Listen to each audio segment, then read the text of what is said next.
भारतीय reserve bank यानी RBI ने विलफुल डिफॉल्टर्स को लेकर नियमों में बदलाव का प्रस्ताव दिया है। प्रस्ताव में रिजर्व बैंक ने अपने उस कदम से पीछे हटा है जिसमें विलफुल डिफॉल्टर को नए सिरे से कर्ज की मंजूरी का रास्ता खोला गया था। पहले कहा गया था कि विलफुल डिफॉल्टर्स को कर्ज देने पर बैंक प्रबंधन फैसला ले सकता है, लेकिन नए प्रस्तावित नियमों में साफ कर दिया गया है कि कोई भी व्यक्ति या कंपनी अगर विलफुल डिफॉल्टर की लिस्ट में एक बार शामिल हो गया तो उसको कर्ज नहीं दिया जाएगा। आरबीआई ने विलफुल डिफॉल्टर्स की पहचान 6 महीने के भीतर करने को कहा है।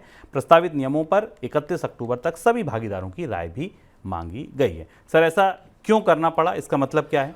ये बड़ा फैसला है और ये बड़ा सर्कुलर है जो चर्चा के लिए लाया गया, लेकिन आमतौर पर रिजर्व बैंक इस मामले पर सहमति बना चुका है। पहले तो मैं समझना ज़रूरी है कि विलफुल डिफॉल्टर्स की चर्चा इतने दिनों से चल रही है, वो कौन लोग हैं। ये वो लोग हैं जिनके पास पैसे हैं कारोबार में, धंधे में, लेकिन वो सरकार के, वो बैंकों के पैसे का भुगतान नहीं कर रहे हैं। इसकी पहचान को लेकर काफ़ी भ्रम था, कैसे तय किया जाए कि विलफुल डिफॉल्टर्स कौन से हैं।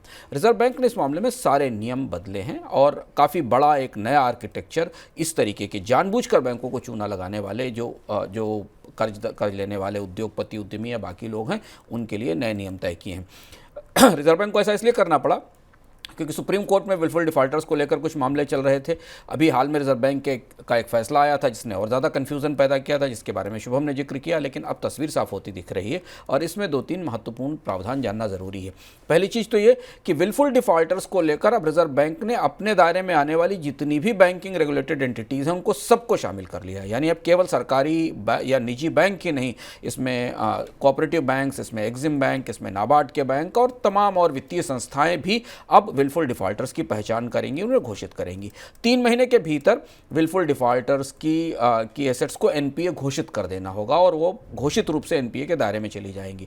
दूसरी और महत्वपूर्ण बात यह कि विलफुल डिफॉल्टर्स और उनसे जुड़े हुए बाकी एंटिटीज़, उनके परिवार से या बाकी जुड़ी हुई जो भी एंटिटीज़ हैं, वो भी इस प्रतिबंध के दायरे में आ सकती हैं। यानी उन्हें भी बैंकों से नया कर्ज नहीं मिलेगा और क्रेडिट की रिस्ट्रक्चरिंग भी नहीं होगी, यानी वो अपने बकाया कर्ज को रिस्ट्रक्चर भी नहीं करा पाएंगे।